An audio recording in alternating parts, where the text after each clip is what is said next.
First impressions. Town of 199 is where I grew up. More cows than people to Toronto, which is the biggest city I've ever been in. Fourth largest metro in North America. It's one of the most rapidly growing cities. 55% of that city are immigrants. God's really messed me up over the last couple years, particularly. Woe unto me if I preach not the gospel.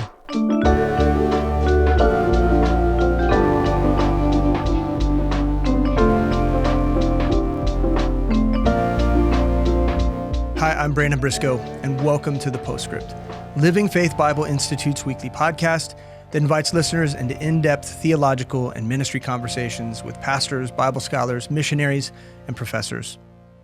As a fellowship, Living Faith has always believed that healthy churches reproduce, and that the Great Commission demands far more than maintaining what already exists.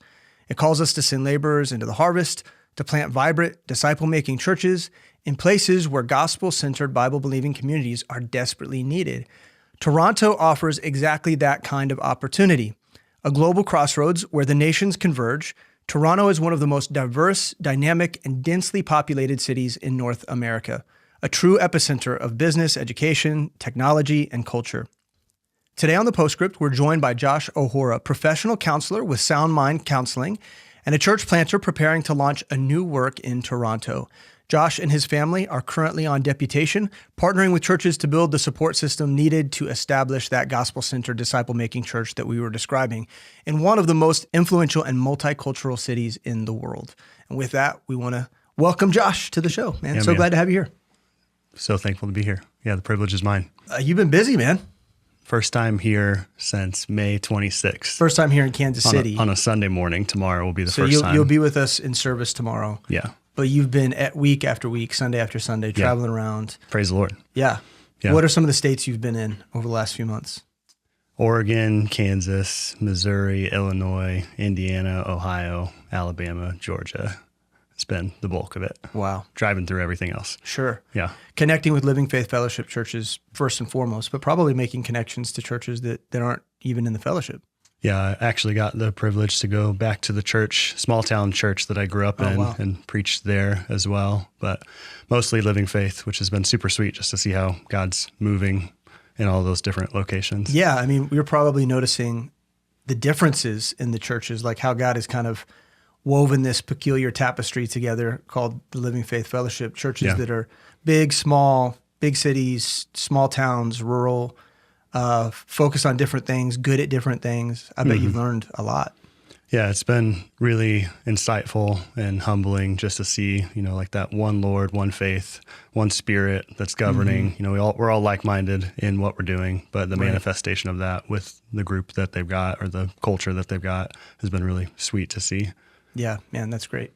So I want to talk about Toronto, but I want to begin, just by introducing people to you a little bit. Mm-hmm. Can you share a little bit about your gospel testimony, how you came to Christ, how you ended up in a church that was focused on discipleship and church planting, and what the Lord has done in your life over the last decade or so? Yeah, God has completely transformed the whole trajectory of my life. I say it often like this, like I'm just a normal dude that didn't know anything from the middle of nowhere. Like I grew up in a really small town about an hour east of here, and growing up, my family didn't go to church at all. I have really loving, sacrificial parents, and they were training us and being kind and being those good things as best we could know how.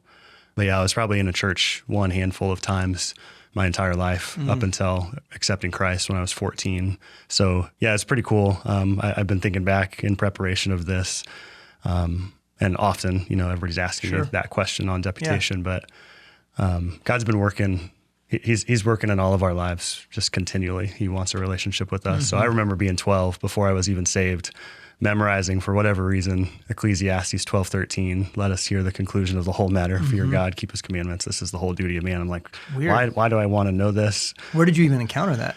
So when I came to Christ, my mom just started reading her Bible. It was in between my 8th and 9th grade year of school, out in Holden, Missouri. And yeah, she just started reading her Bible, and then she started dragging us to church. I didn't want to be there. I was, I was just worshiping sports and trying to find entertainment and pursue stuff that I shouldn't be. But somewhere in there, she started reading the Bible, And then I think it was one Christmas season, she just challenged people in our family to memorize a few verses.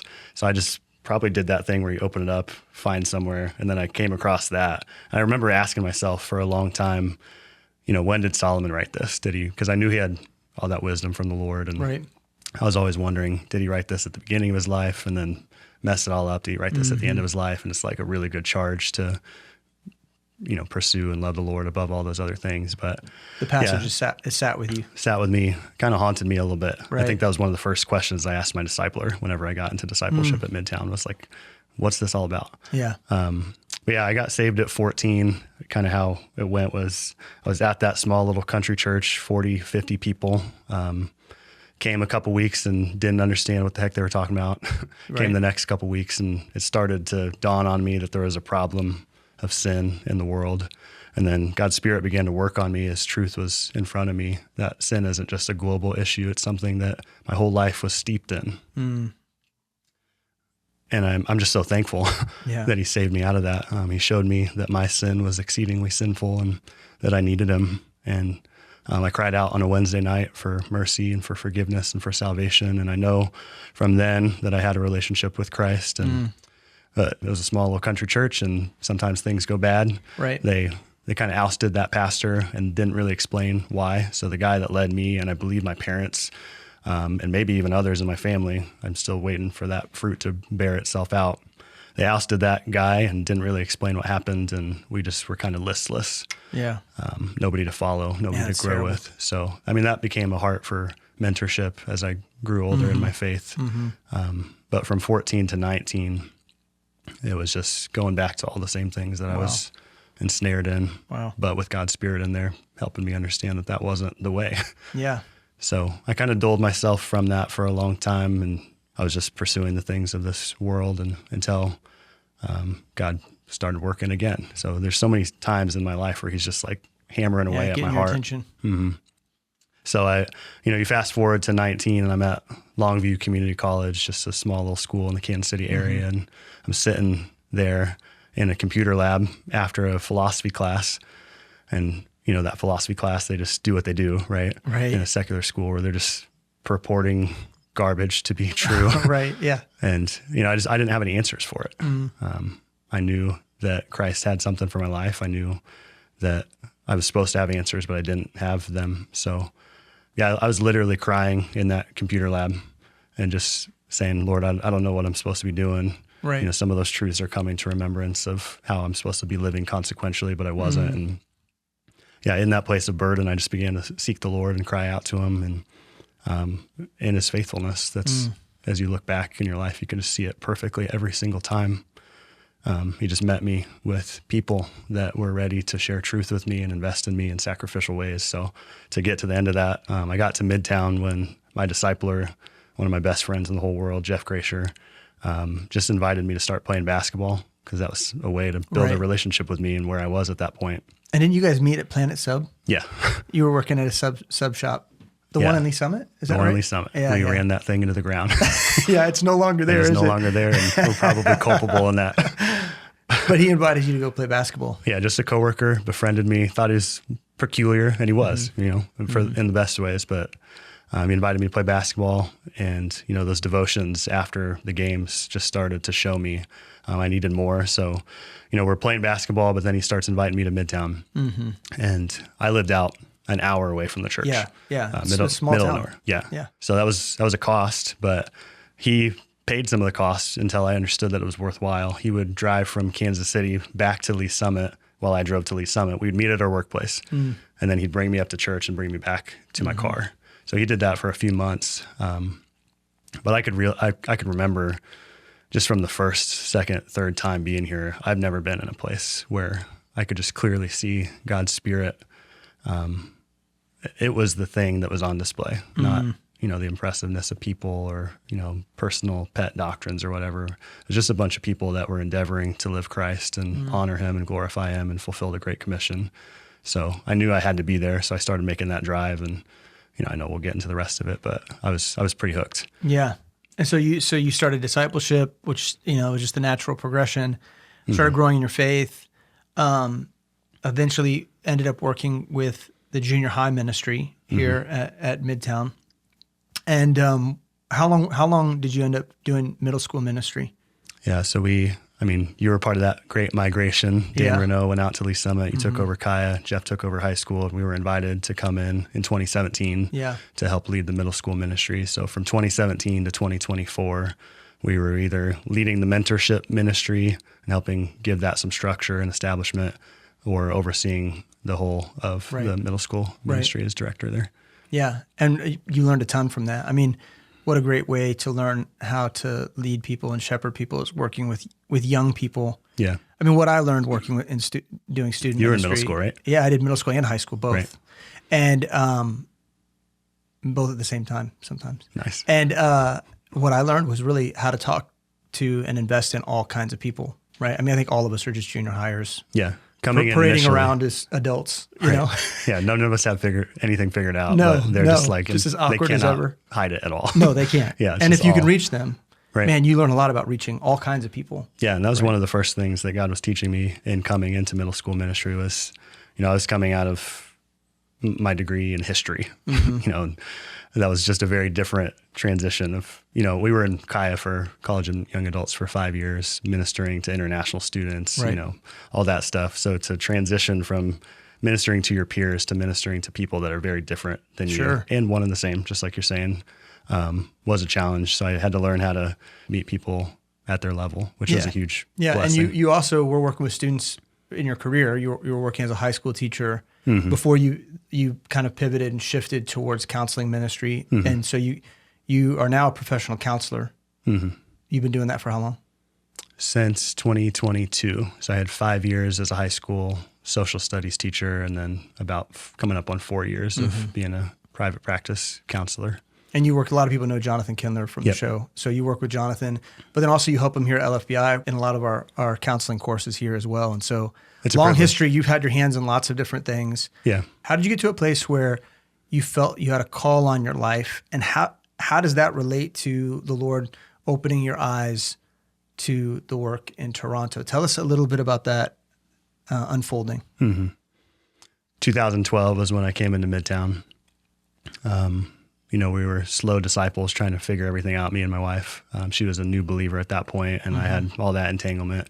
So Jeff and Kylie were super patient with us to help us figure stuff out, get us established just to be faithful in ministry. And that was really our target for a long time, was we just want to be faithful with what's entrusted into our care. So if that was, I love serving, like that was just my favorite thing. Find ways to be a blessing to other people or support what was already there. We just bumped elbows with a bunch of people that were about it. Yeah. Nearly every year we've been here, there's been somebody going somewhere and being about the Great Commission. So I think it was a tandem or, a confluence of a number of things, of Bible education. What year did you finish your LFBI degree? I finished that in the winter of 2022. Okay. So mission focused 2022 is when I graduated. Okay. So yeah, God was working a lot of things together to just get me to the place where, like Mark Trotter would say, whatever, wherever, whenever. And for the longest time, that was just ministering and being faithful to a thing that was really burdensome to me. Growing up with the testimony that I have from 14 to 19, not having a 1 Corinthians 11:1 individual that I could just follow as they follow Christ. Right. I wanted to be that. So that was that high school ministry. And then I wanted to facilitate people having that, our youth having that with mentorship. So long way to that question of the calling. In being faithful to those things, God was equipping me for greater degrees of calling. I don't think there's lesser than necessarily of, ministering to students. I love that with my whole heart. It still aches that I'm not in there with them. I miss my students at Hogan. I'm burdened that I'm not going to be able to counsel as much because God's given me fruit in all these places. But you get all this equipping, you get all these tools in your belt. You apply these things to your ministry imperfectly, obviously. And you see all these guys going and living the Great Commission. It's like when I graduated my master's program, I was like, I've got to get somewhere. I'm thankful to be able to be ministering in Kansas City, but I want to go see a field. So in terms of it turning into a call, there's an initial exploration of Toronto, and then there's the process by which God very clearly called us. Hi, I'm James Fife. I'm a faculty professor of missiology at Living Faith Bible Institute. And I would just like to take a minute to invite all of you to consider signing up for really any of the classes, but especially our missions courses. We put a focus on training and equipping believers, both biblically and in the local church and practically, to do the work that God has called us to. I've done it. I've been on the mission field myself in a number of different capacities and in different countries. And so we speak both from a biblical perspective, but also from an experience perspective. You get that same thing across the curriculum in missions and really across the broader curriculum in LFBI. Please consider joining us and allowing God to lead you and get equipped for the work that He's called you to. Visit lfbi.org for any questions or to enroll, and I will see you in class.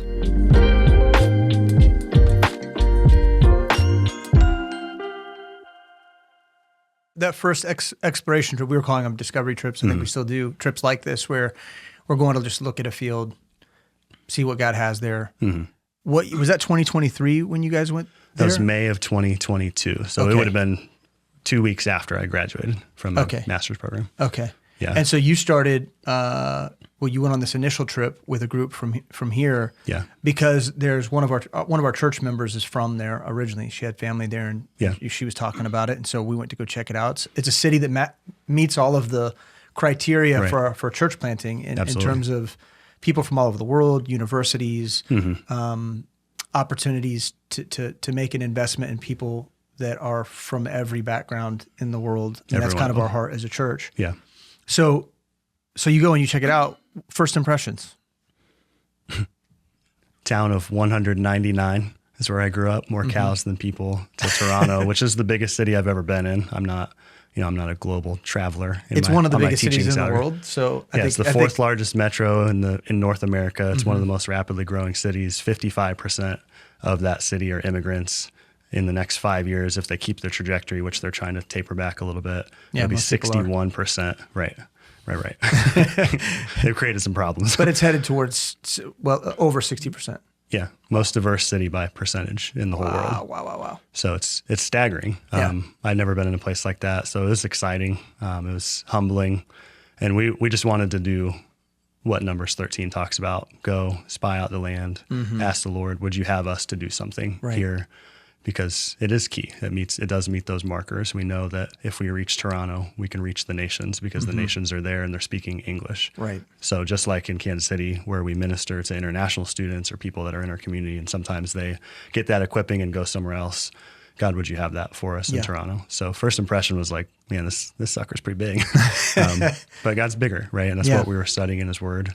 He's, Caleb's response there is, we are well able to take this city. Who cares about high walls and giants? God's bigger than that. Yeah. So you came back. I remember you reporting on that trip. You guys shared a testimony of how it went.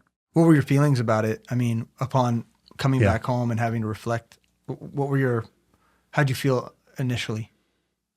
Troubled, in the best way. Like I'd gone to Tampa a lot of times and supported that work. That church plant with Mark Living Schaefer. Faith Tampa. Yeah, so that was most of my ministry or missionary trips were down to a domestic place. But going up to Toronto I was on this college campus that butts up against, so college campus of 50,000 students that is 2 blocks away from what's called the Eaton Center, and it's there, New York's Times Square. And just for frame of reference, a school of 50,000 puts you in the top 2 or 3% of largest schools in North America. Yeah. And a mile away is a school of 100,000. So this kind of triangle, which has to be maybe the biggest school in North America. It's if it's got to be 100,000. close. I haven't fact checked it, but let's just say that. So I think Ohio State is the largest school in the U.S. Yeah. I think it's 66,000. Insane. So that's 100,000 students is a lot of students. Yeah. And they're crammed in there. You said it right from the beginning. So walking in this place called the Eaton Center after going through this campus, and there was this young mom with a 1-year-old. I had a 1-year-old at the time, so there's probably little heartstrings that are getting pulled there. But we're having conversations with all sorts of people At this point, already on that first trip, God had connected us with somebody that has now moved through discipleship 1, discipleship 2, and into LFBI and led multiple people to Christ. So we've got this key connection. And then we've got this just person I've never talked to again, no correspondence over time. But she says, you ought to just move up here. It's a great city to live in. And obviously that's not a call, right? That'd be craziness. Yeah. To cling to something like that. But she just disappears with her child into the sea of people. And I remember God's Spirit just burdening me in that moment. I actually am pretty emotional generally compared to other dudes, I guess, but I'd never had something like that where he brings his word to remembrance, Matthew 9, that whole end of the chapter, but pointedly, Jesus looked upon the multitudes with compassion because they were without a shepherd and they fainted. They don't even know it. Like these people are just trying to make a way. They don't have any margins in their life. They don't have anybody that's willing to lay down their life to love them and to teach them the word of God. And there's a great, great need. So from that first trip, I had a burden where I knew I needed to go back and continue to prove out what God would have us do there. So you did go back. How many trips have you taken between then and now? I should have counted. I'm always forgetful here. I was trying to last night. I think it's 7. Okay. I'm not going to do it. It's either 6 or 7. Yeah. And you, in some of those trips, you have been able to lead people to Christ. Midtown Baptist Temple is fully behind you. We've been going on those trips with you really since that time. And some people have been coming to Christ and then even engaging in discipleship. So how many people are doing online discipleship with you and the team of people that have been helping? So right now there are 6 individuals that are paired up in one-on-one discipleship with the 7th one potentially coming online. She's just now working through the cost of discipleship. So it's pretty amazing. We've got a disciple a week on average from being in Toronto. They've led 3 people to Christ in Toronto and 1 in China. So people in the church are already doing outreach themselves, and they're really leading people to Christ. Incredibly sweet. We'll be up there. We'll be ministering alongside them. They'll get fueled up and encouraged to be about the Great Commission. We met a young woman named Tega on TMU. We connected with her just by handing out some free coffee. She stopped. She answered a bunch of questions. She felt like a really promising connection. She ghosted us for like 6 months, didn't talk to us at all. Right. But then life hit a few months later, and she reached out to what would become her discipler, Mackenzie Wilson. And, she was searching through her Instagram contacts to find that person that loved her in Christ's name on that campus. Wow. Found her, reached back out. They started studying the Bible one-on-one. Which is kind of how all these discipleship pairings has gone. We just start an online Bible study one-on-one, and then it transitions into, hey, you need to own your faith. You need to learn the foundational truths. So, there's this one-on-one discipleship relationship that starts through the process of just connecting with somebody out in the streets, out in the park, on the campuses, and then it turning into a Bible study, and then it turning into discipleship. So it's been super humbling to see how, and I needed it. To uproot my family and to move from a place where all of our spiritual growth has happened here at Midtown and move to another country. Right. Like I needed God to show me that his hand was so very clearly on that work, and he just has. Yeah. Yeah. You've seen that it's been fruitful. And so it gives you complete confidence that this is what you're supposed to be doing. And you have faith for a work. Yes. And God is proving himself to be faithful in return. And the risk taking is going to be worth it. Absolutely. So it's an incredibly exciting thing. And early on, I think the pastors on staff, really at any church, but our church as well, there has to be a degree of skepticism. Right. In order to protect believers from coming back from these trips and just saying that they want to go anywhere all the time. Right. Not everybody's equipped, not everybody's ready, and the Holy Spirit isn't in everything, right? So the pastors agreed to pray with you and to consider whether or not this was what God was doing. Right. And there's only been confirmation, not just to you, but all the pastors. Those 6 to 7 different trips over the course of 2 years, right? We were wrestling with that very same thing. God is working in the world, but does he want us working in this place? Right. Yeah. So is he in it? What's that process like? I mean, the conversations with the pastors and praying with your wife, and what are some of the things that stand out to you that might be beneficial to other people who are considering church planting? What are some of the things that you had to bring before the Lord, or areas that you had to submit in order to get to where you're at right now? The first thing that comes to mind isn't a great answer to what you're asking, but I think it just speaks to how God's been moving in this body. there's been so much safety in pastoral leadership at this church. Like, I feel like they've led me out of complete stuckness in my Christian walk to a place where I can have fruit at the judgment seat of Christ. So if God's been working through these men, through this structure, through this place in all my life to this point, I can continue to trust him. So maybe the point in there, I guess, is just trust that God's Spirit is superintending these works, and he's going to make it clear to everybody in the timing that he wants. So I was personally not wanting to presume anything of the Lord. I wasn't racing towards the thing. I think you guys were probably like, does this dude actually think this is a thing or not? Like, you guys were wondering, is he in? Will he take it? And I was working through it, right? I was working through Judges 6 and 7, where Gideon's wrestling with viewing himself as the least in his father's house, but God calling him a mighty man of valor, and all these reassurances. God was reassuring me. He was giving us fruit. So what I was doing in that season was just making sure that God was giving me the clarity, and it wasn't something that I was just drumming up or conceptualizing, on my own. So as I slowed down and just prayed and fasted, that's what happens preceding Acts 13. Like, that's the first part of that. They prayed and fasted, and then they sent. So it's like, if you want me to separate, if you want me to go, then I want you to show me that without any sort of doubt in your word. Right. So he did that at every stage of the process. There's that initial burden in Matthew 9. The second trip that I took was in the summer of 2023, forgive me. Took a trip up there with 3 other pastors from Midtown, just so they could see it and see the work. It was still really formative, but on that trip, God, I thought he was going to just give me the out. In 1 Corinthians 4, Paul is talking about what it looks like to be an apostle and how we're despised and, all these different things. But at the end of that passage, he says, but ye have not many fathers. So I send unto you Timothy. So he burdened me. He envisioned me to be a shepherd, to be a father. And as I kept praying and fasting for clarity alongside my leadership, he gave me Deuteronomy chapter 1, which talks about, so the initial trip, we spied out the land, Numbers 13. As I was seeking the Lord, what is this? There's all this fruit, there's all these disciples, they're leading people to Christ up there. He brought me to Deuteronomy 1, and in that passage, it talks about how the spies spied out the land, and then fear infected everything. They allowed, their limited earthly, worldly perspective to corrupt who God had already been in their life. So they didn't go up. But the verse in there, it says, paraphrase, I don't have it in front of me, man, haven't I been a faithful father in all the way that you've gone until this place, yet you didn't believe me in this thing. So I was sitting there on my couch, needing to give an answer after there was even more fruit on that most recent trip, September of 2024. And God just kind of wrecked me. He's like, I've been a faithful father, and I'll continue to do that. You can trust me. You don't have to worry about all these different things that would be difficult about this. Just walk forward in faith. And as we've done that, he's just blessed it immensely.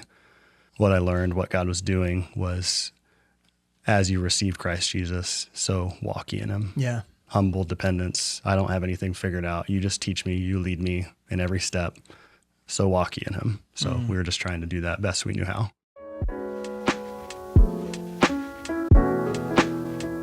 Hello, my name is Brian Clark, and I'm a church planter in the great city of London, but I'm also an instructor at the Living Faith Bible Institute. And I just want to take a minute just to encourage you. In my own life, apart from being discipled, probably the thing that changed the trajectory of my life the most was when I learned how to study the Bible for myself. To really be able to get into the words and be able to study, it absolutely changed my life. On our website, lfbi.org, we offer all kinds of resources. We offer survey courses for large chunks of the Bible, but we also offer courses on individual books, the Pauline epistles, as well as books from the Old Testament. And you can do it all online. You can do it at your own pace, at your own convenience. And so it's right there, ready and available for you to be able to encourage you and equip you in your faith at lfbi.org.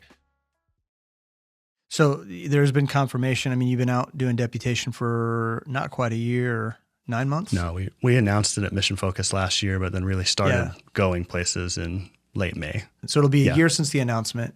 You've been out making the rounds, raising funds. When do you hope to be on the ground there? Our target from the very beginning has been May of next year, so May of 2026. And it seems like we're tracking towards that. Okay. That's with me working as a counselor, as my tent making a couple days a week up there. So we're currently around 70%, 75% supported, with me supporting the work in a percentage. When you get there, first things, what will you be doing? The first things out the gate, what are you going to be doing to prepare the work, to strategize? You already have essentially a team on the ground of disciples that are ready, more than ready at this point, to do church and to be a church. They've been asking me for 2 years. Right. Yeah. They're up and begging shepherd for them. it. And so you're going to have work to do. So what does the work look like initially? Yeah. If we land during that target, we're going to land late May, right after our kids have one last birthday stateside, grieve a little bit. Yeah. There's going to be a component there, but in great excitement. I'm so stoked about the concept of just getting to do what has been so fruitful in those little week or 10-day windows with our disciples. So my objective right now is to have our Living Faith DNA downloaded deep into every discipleship pairing. So just tending to those, earning their hearts. But I'm so stoked to just hit the ground. I've got this. God's really messed me up over the last couple of years, particularly. I'm not perfectly there, but often right there with God's heart that just says, man, and Paul's heart, woe unto me if I preach not the gospel. So I want to get out. I want to see the excitement in our disciples as they win people to Christ, as God uses them. We'll be setting our life in order in a new city. So there's going to be components like that, but one-on-one and small group time with my kids in Toronto. Like these are my spiritual children. Yeah. They entreat me as a father. It's just going to be the best. It's going to be like family reunion for the first little chunk of time. And then we're going to do the work of the ministry, right? We're not going to just sit there and have fun in a cool new city. That's not why people would support us. We're going to preach the gospel, trust the Lord that he'll reconcile souls unto himself. We'll use the ministry of reconciliation, the word of reconciliation, God's Spirit. Like he's going to work in and through us. And we have confidence in that because he's been doing that. So they're going to get to be a part of that. And then hopefully we'll just have a ton of fruit that we don't even know what to do with, which we do. Right? Yeah, no, Continue it's to disciple them and set them in order. One of the things I think is really interesting, for people who don't know you, Josh is like, personality wise, is you're okay with being quiet to yourself. You're a thinker. You think and meditate. You don't process externally, right? You find rest in small groups of people versus like you're not constantly looking for large crowds to be around or in front of the way a lot of extroverts are. But you've been really faithful to preaching the gospel, and you've not let any sort of introversion or intrinsic tendency to be a studier or to be a quiet person keep you from speaking up and sharing the gospel. And it's proven out, in terms of the fruitfulness. And I'm confident that when you get there and you hit the ground, that you guys are going to be preaching the gospel like crazy, and whatever fruitfulness we've seen thus far will only multiply. Yeah, we'll have opportunity to sow abundantly and reap abundantly. Yes, that's right. As opposed to sparingly. Yeah, it's a wonderful thing, and I'm very, very excited for you. Well, God's completely transformed my whole trajectory of my life, right? From the very beginning, I was just going to bust hell wide open, and then I was going to have a terrible judgment seat. So I don't want those things. The first one's not going to happen, obviously, but he's used all of those aspects. So it's the work of the ministry in Midtown Baptist Temple. It's Living Faith Bible Institute and all the different things that God used to just transform my mind and my character. But it's also my vocation, like calling me to be a teacher for 5 years, and then a counselor. It's so amazing. Very preparing. Yeah. In ways that you can't see it. That's a big encouragement to me. Like you can't see it when I'm parking outside of a inner city charter school and these kids are just really struggling for all the reasons why, like there's not a ton of investment at home. They just lost somebody in their class to gun violence. I parked my car and I just remember like, God, I need you to like show up because I'm fried. They're asking me to teach 4 different preps every day. And then I look back at those preps and it's modern world history, current events, world religions, sociology, psychology, AP world history. Like he's given me everything content-wise. Right. And prepare the verse, your apologetic. Right. Yeah. So you pair that with like the counseling world where I get to meet people and all sorts of stuckness. And I actually feel really comfortable with the Lord using me. Obviously I don't want to do it in my own sufficiency, but I actually love connecting with people. Maybe not like the big giant group, but I love people. Yeah, it's wonderful. So what's the charge for us? There's a lot of people listening, and a lot of people that you already know because you've been to their churches. You know, a lot of people that listen to the show. But what do people need to know if they want to support you? What does that look like? Mm-hmm. So every missionary will say that because it's true. Like it's so humbling.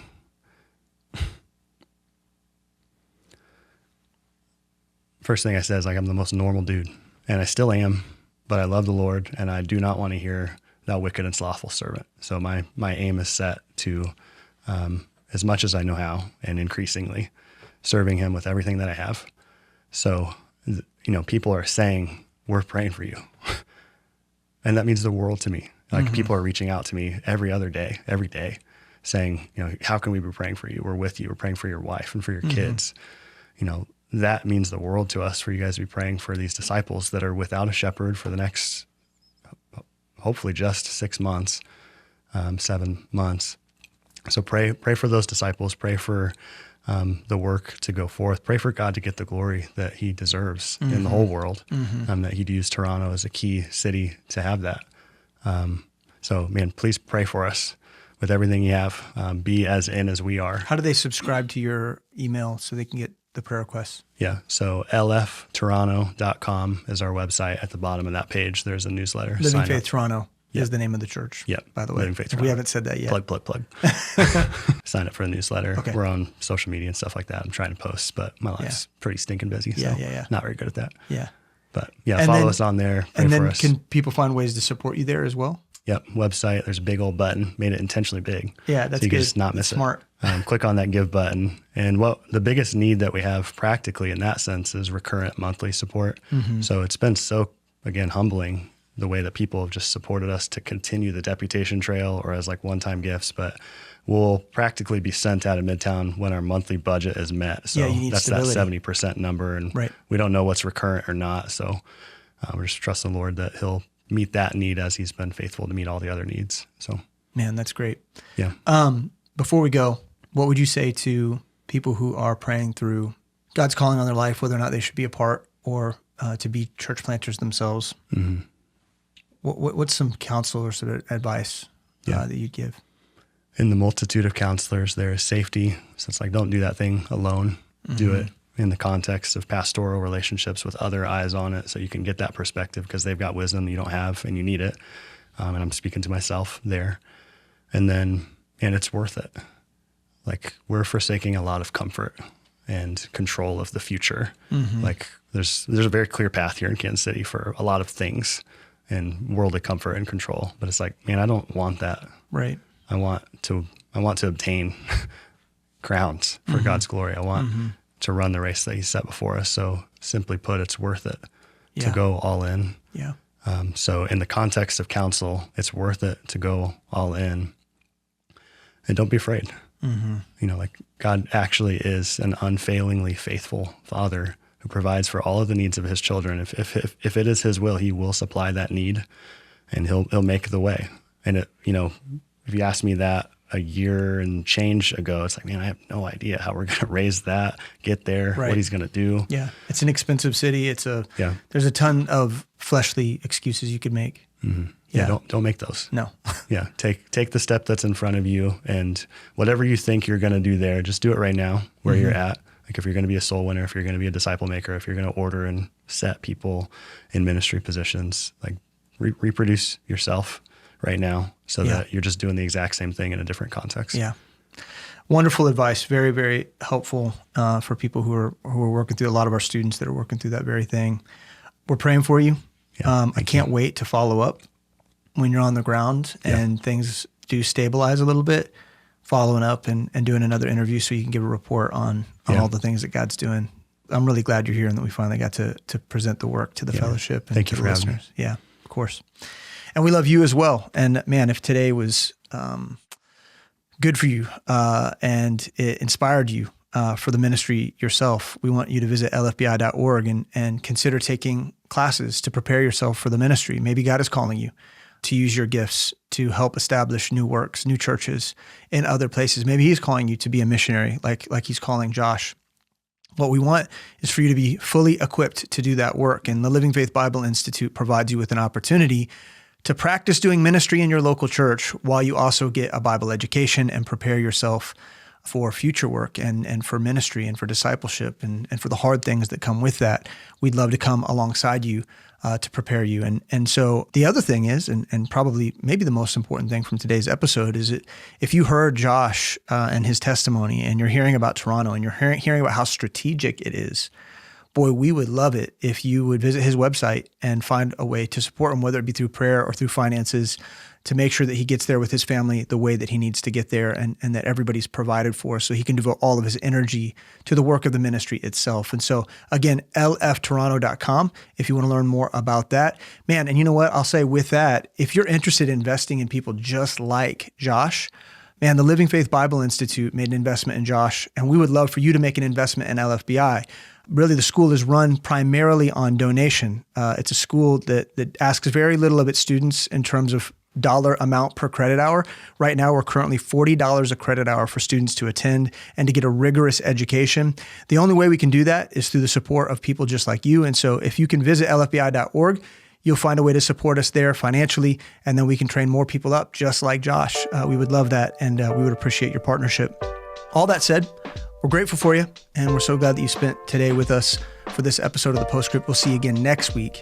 We love you. God bless. Thank you for listening to the Postscript. If you enjoy the show, please leave us a rating and review in order to help other people find our podcast. If you value this show, please help us continue creating content by supporting Living Faith Bible Institute at lfbi.org/support.